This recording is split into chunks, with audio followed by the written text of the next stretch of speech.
I'm going to talk about mostly my experience of how I got, through life, with music. But I want to start off with a question, and some of the stuff I'm going to say is going to be, I think it's going to be really fun and unique because we have an audio engineer over here, we got shop owners, we got teachers, we got performers, we got kids. I mean, that's exciting for me. We got mix everything here. But I want to start off with a question. It's a deep question, and it's what's the biggest concern in your mind about making it in the music industry? And I'm pretty sure that we all at some point have had the exact same thought, and that's, am I good enough? Right? I heard that's it. Yep. I've been there as well. It's like, am I good enough? But I really want to just kind of ease any concerns you might have and just hopefully share some ideas, some tips, a little backstory, and go on from there. So, who am I? Well, I don't want to bore you with how I got my start. This young man, what's your name? Brandon got a start. He's been playing since 3. Yay. That's a future drummer right there. I'm not going to bore you with my start. I think yours is more exciting than mine. I started at 5 or 6 playing polka music. So no one wants to hear about that. So I'm going to fast. Yeah? I've been playing saxophone since I was 2 years old, and I'm 9 and a half now. And any wood instrument, I'd give you credit for. I cannot do any woodwind instruments. So I'm gonna skip way ahead to after high school, when I started to completely immerse myself in music. When I attended Westchester University, I went there to be a music education major. And speaking of being not good enough, I actually didn't get accepted the first time either. So how about that? That's a great career start.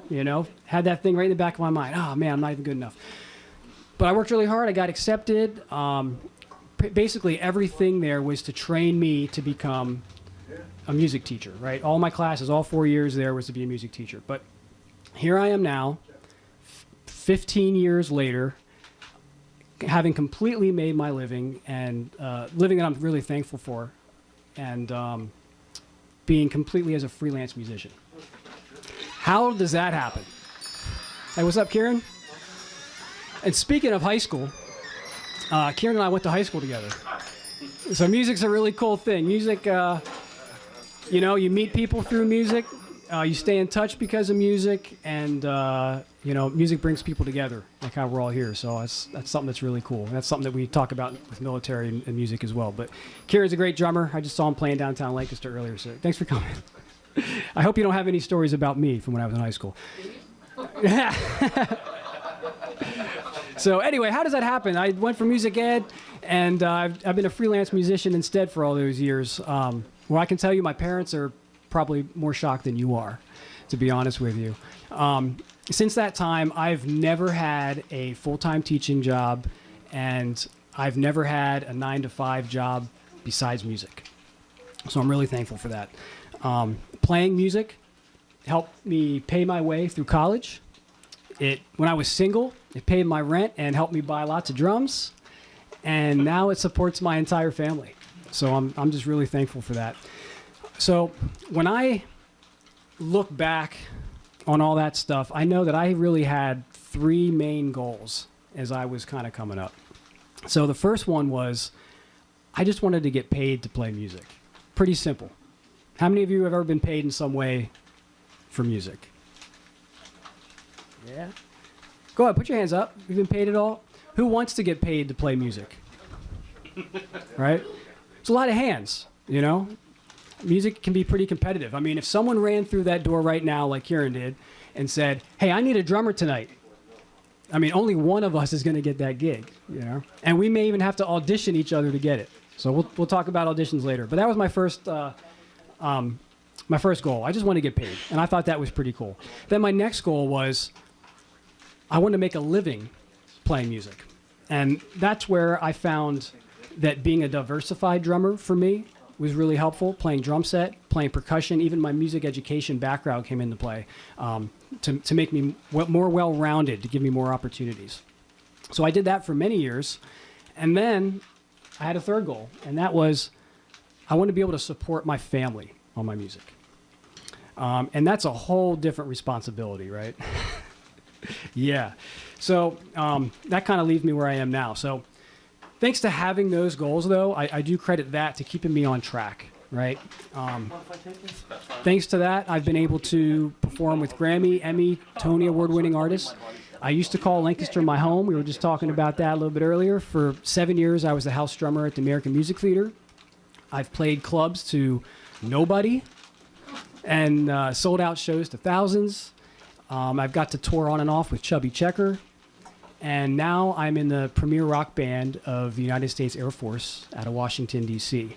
It's a really great job. We support events at the White House. We're talking about, who was I talking about that with? But the White House, the State Department, Department of Defense. We do country music festivals, sporting events, tours. Friday we're playing in Virginia, and Saturday we're playing down at National Harbor. All the concerts are free, by the way. You've already paid for them through your tax dollars, so thank you. So what I like to say about the military bands is it's like a hidden gift for musicians out there. Musicians, audio engineers. There's audio engineers, arrangers. We have staff arrangers, conductors.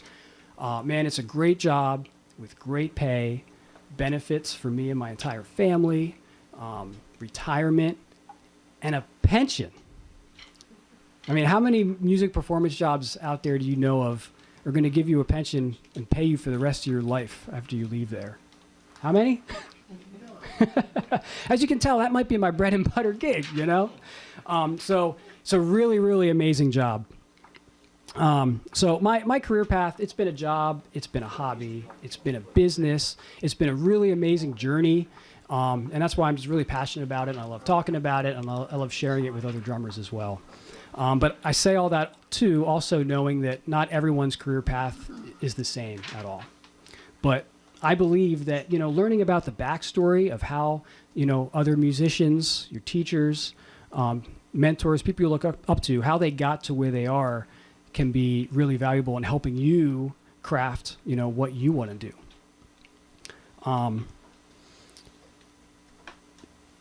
Any questions about? I was going to move on from the military thing because I'm off duty. But are there any questions about the about military bands at this point or anything? How'd you get there? So I always knew about these positions. A lot of people don't, but because of going to Westchester University, I knew that there's actually a concert band, there's a jazz band, there's a rock band, there's a ceremonial brass, which is a lot of the rudimental players. So there's actually 14 or 15 percussionists just in the Air Force premier band in D.C. So all the other branches have their premier bands around D.C. as well. So how did I get there? I always knew about these jobs. I studied a little bit with drummer Steve Fiddick, who was in the Army Blues. From Allentown. What's that? Wilkes-Barre. Yep. Yes, he is. I know. Great guy, great drummer. I also, one of my big band instructors, Matt Neese, was in the Army Blues as well. I know him too, the trombone player. Great guys, amazing can I players. ask you a question? Please. Because I know those guys. I play. Yeah. Can you explain to the students explain to them what that takes, the kind of training that takes, how hard that is, and the kind of education. So if they ever consider doing it, what you had to go through with all your education, you just don't drive down to Washington and say, hey, I want to, can you explain to them like, the kind of training that you Absolutely. have to do and all the reading, which I don't think people realize how much you have to know how to read? Absolutely, yeah. Can you do that? So technically, so you have to audition. I'll start the very beginning is there has to be an opening. There has to be a vacancy. They don't just start accepting musicians all the time. It's not like the rest of the military. You want to sign up to see a recruiter, we'll bring them in here, sign away, come on in. It's not like that. There's only so many positions, there's so many chairs. There has to be a vacancy. So for me, it was a lot of opportunity meets preparedness with timing and wanting to start a family. And that last drummer did 20 years and retired, and then there was an opening. So I had to keep my eye on it. But technically, you don't have to have a certain degree or anything. It's an audition. The best person's going to get it. But I will say, as far as I know, every musician that I work with in the building there all at least have a bachelor's degree in music. They've studied it. They've freelanced for many years prior as well. Most, I think, have a master's degree in music, and we have quite a few people that all have their doctorates in music. So very well-trained musicians. as far as the audition, like this gentleman said, what's your name? Jackie Brown. Jackie. Yeah. Just like he said, yeah, you got to read. I had to do everything. My primary instrument after graduating college ended up being drum set. I did a lot of drum set, but I played everything. I've learned everything in college, but I've had to play mallets in the audition. You guys take mallet lessons here or teach mallet lessons? I saw you like advertising bells for rent. I mean, somebody's using these. I've had to audition with mallets, timpani, tambourine, triangle, rudimental marching, and of course drum set. So I had to do all of that kind of stuff just to show the flexibility that I could do anything. I've had to march in the inaugurational parades as well, but with the premier bands, you can kind of specialize in what you do. So I hope that kind of helps that. So That's a good question. It's not actually like going through boot camp and then you're a musician once you're kind of Correct. Yeah. person or something. As you know, with your military family, if you go into the military, they're going to train you for your job. No, we've already been trained. It's really cool. We actually start at a higher rank in DC. It's because of the premier band. We start at E6. They take all the prior training and everything into consideration, and we do go to basic training because we get all of the benefits of the rest of the we are in the military. We're active duty military, but then we don't go to any training after that. We leave basic training. We go to DC, and they say, "Here's your instrument." My first day on the job, I was in the chief of staff's house that night. I got in, they said, "Here, we got to learn this rep." And then, "Oh yeah, we're playing tonight." So it's very, very fast paced, very quick. These are great questions. Anything else about military bands? All right. If anything comes up, we'll chat later. Yeah. Do you have like a thing where you read music, or do you have to memorize all the songs? That's a good question. Both. We have to read music. In the band that I'm in, with the rock band, we like to be off book and memorized, make it a show. But if I have to fill in with the concert band or read charts with the big band, we have to do that. So the answer is both.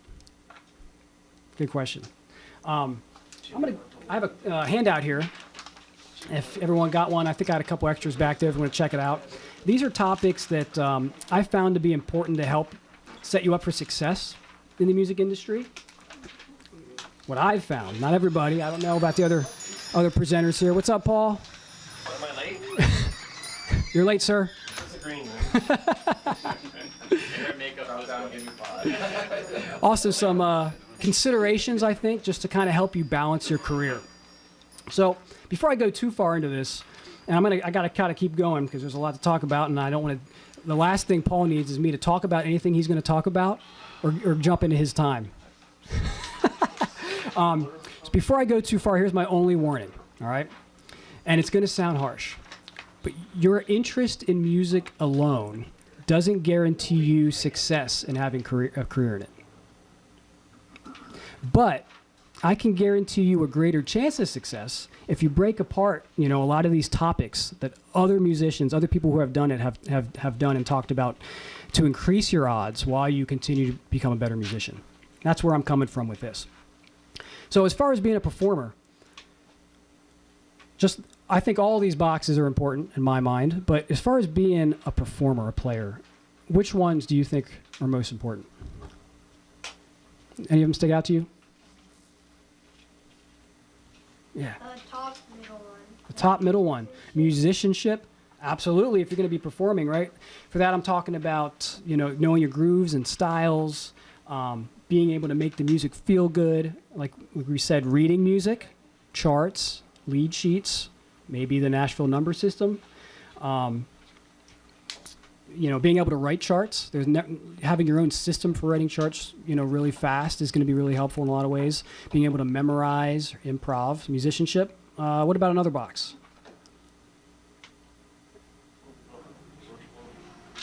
Anybody else got one?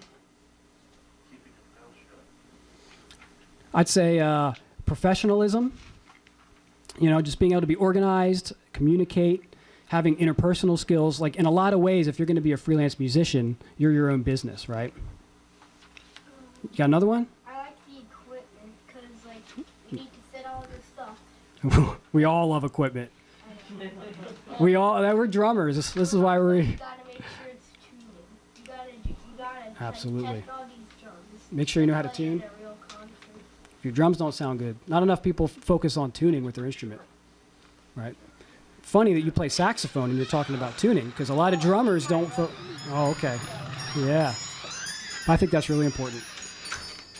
And to me, another one that I think is really important is the technique box. It just happens to be the first line. You know, all that stuff that physically makes you better. Working on your hands, your feet, even your endurance. When I played with Chubby Checker, I felt like I actually had to work on having endurance to play that show. So, coordination, having good time.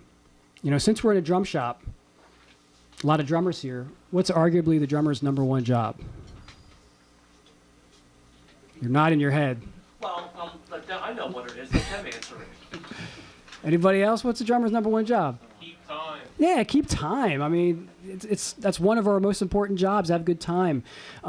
Keep time for the band. Make the music feel good. Help the band feel comfortable. I feel like you have to have good time, and that's such an important topic. Yeah, question on time? Well, also on time, you gotta keep the beat, and you can't go too fast or too slow. You gotta do Right in the pocket. right, like Say right in the pocket. right in the pocket. Right in the pocket. That's right. Like, at the same time to keep the rest of the band moving. To keep the rest of the band going. Drum is the most important, like, part of the band. The drummer's most important. I love it, man. Thank you. Paul, he's taking over next. Coming from a sax player. Yeah, and that's coming from a sax player. That's right. That's right. Thank you. I feel like especially when it comes to auditions, you're not going to get hired if you don't have good time. You probably won't keep a job long if you don't have great time. All the other stuff that we focus on, tone, vocabulary, improv, technique, whatever, it all still revolves around having good rhythm and time, right? So it's really important. But luckily, I feel like we can develop good time by deliberate metronome practice and playing with good musicians. Playing with good musicians, that all helps. Pretty much everything I do, I try to make sure that while I'm working on it, I'm developing a good sense of time. You know, plus some jobs, you may have to spend 2 hours playing the whole show straight to a click. Or you may have to play 3 to 4 hours in an evening with no metronome at all. So another point is, like, just because you're playing to a click or playing to a metronome doesn't necessarily mean that you have good time. Right? What beats is the metronome pretty much usually playing when we're playing to a click?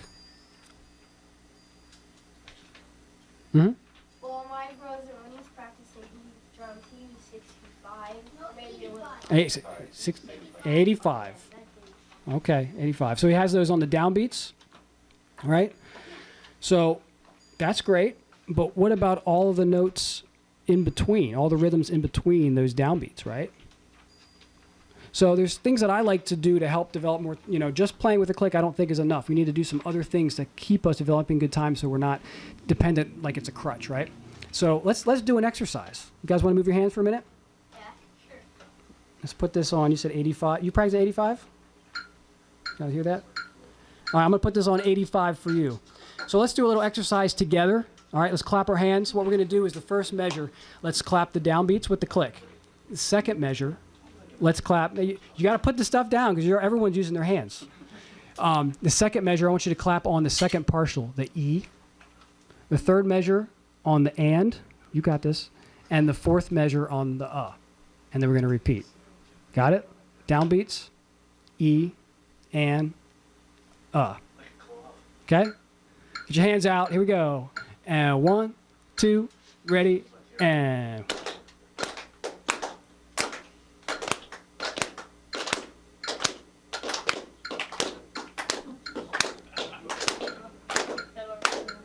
One, do it again. 2, 3, 4. 2.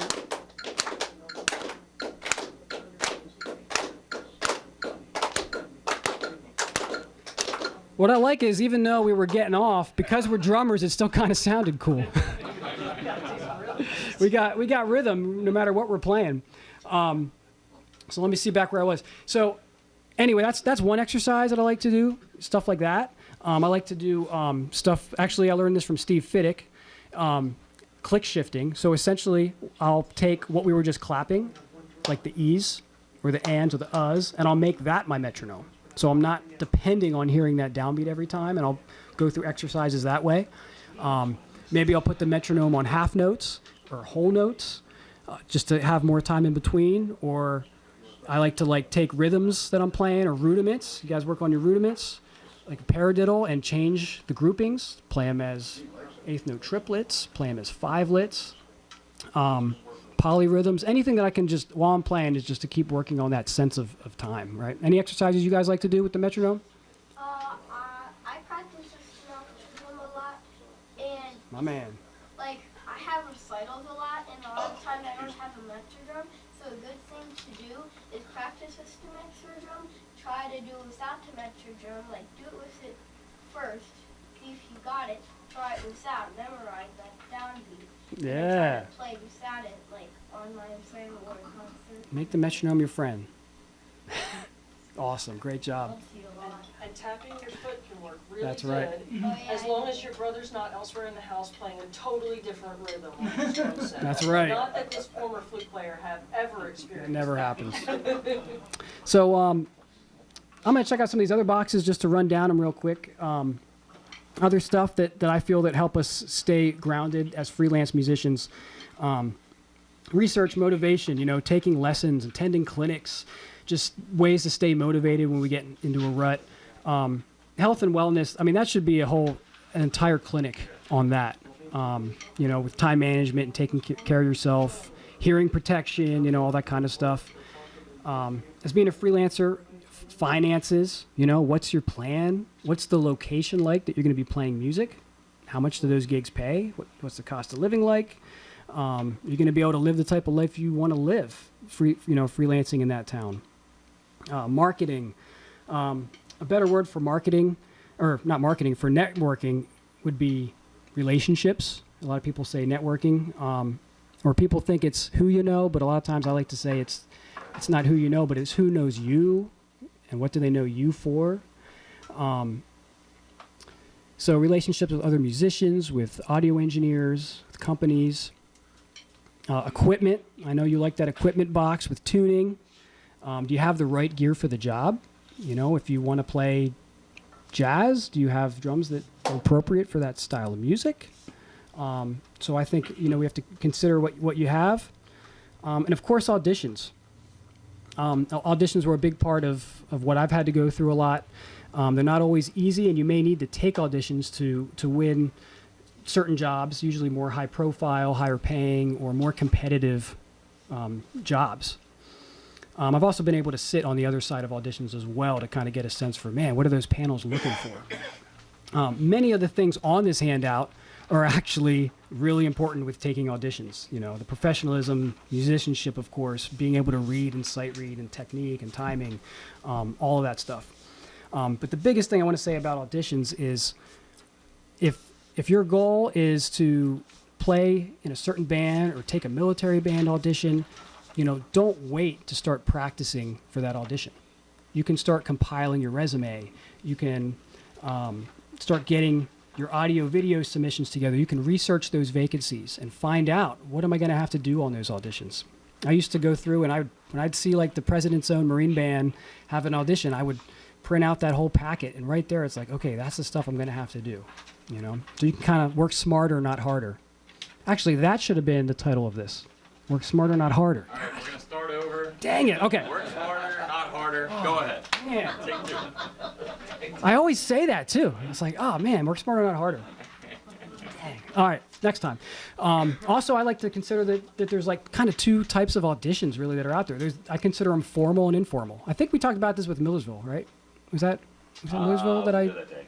It was with Steve. Yeah. Gotcha. But anyway, I think there's formal ones like collegiate auditions or theme parks, cruise ships, major orchestras. Certain bands are going to ask you to audition for it. Military jobs, of course. But informal, I feel like that would be like subbing, right? You want to get the call again. Or anytime you play a gig, you could get more work from that. You're taking an audition. That musician next to you might say, hey, I want to have, you have to think about hiring Gabe. Or if you do a recording session, I've gotten more work doing a recording session for a band because the engineer said, hey, can you come back and track drums sometime? I'm Yes. sorry. You can, You're no need to doing apologize. great. First of all, you got to talk into the mic, but there's one very important thing you just said. Yeah. when it comes to taking a job when you're young, okay? Some people wait for their real hip, I'm not playing that kind of music kind of thing. The one thing you just said that was very, very important is that when you're starting out and you're working, you take everything that comes across that pike, because just like you said, you could go in and be playing the corniest job or whatever, but if you're taking care of the gig, there is somebody else on that bandstand that's seeing you take care of that, and they'll offer you a job, which in turn offers you another job, which in turn offers you another job. And through most of my life, I would, with people, you would hear them say, well, I don't want to do that. Well, how many years have you got in? You know what I mean? Like, I don't want to play that. You take whatever you need to do to get started so that other musicians can see how you... Absolutely.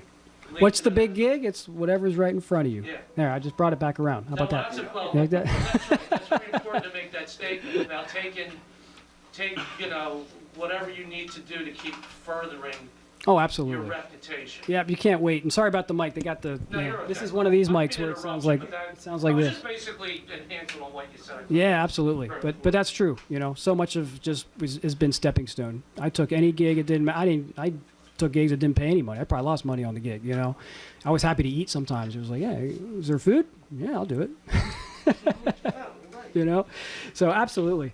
And lastly, before we shop talk about anything else, I thought it'd also be helpful to share some diversified gig ideas as well for being a freelancer. I feel like you want to be well-rounded as possible so that you can work as much as you want. So if you only play rock, then you're missing out on all the jazz gigs that are out there. If you can't read mallets, well, you probably won't get to do some theater work out there. Or you might not be able to do orchestral jobs. So to me, I think being well-rounded is really helpful in a freelance career. And if you're like me, that might mean taking lessons in something that's outside of your comfort zone, maybe taking lessons with somebody with a different expertise, just so you can continue to move further along. So on the back, I just put a whole bunch of diversified work ideas. Most, if not all of these, I've done at some point. Local gigs, playing clubs, bands, sideman, wedding bands, musicals, orchestras, church jobs, open mics. The Alley Cat has unfortunately closed down. I did open mics there for several years. Theme parks and create your own concert series, touring, military bands, things for teaching, things for arranging, recording, and any other specialty skills that you have. So now you can see if you take all of these things and you start pulling from all of them, you can be pretty busy. You can probably be too busy. And that's in a nutshell how I got to where I am, taking any gig that was in front of me and continue to work through the process for a long time until I got to my big gig, right now, with the military band that supports my family. So, but going back to my initial question, the tough question about the music industry, if you haven't heard this yet, you are good enough. Right? I don't think we all hear that enough, but I think we're good enough. So just sometimes opportunity meets preparedness, and just keep pushing through. And I'm supposed to leave some time at the end for questions and for Paul. Before I do, thanks for having me. Oh, you got it, man. This is really cool, and make sure you buy some Vic First sticks and some Moon Gel to help support what they're doing. This is really cool, and just. Thanks for spending time out of your day.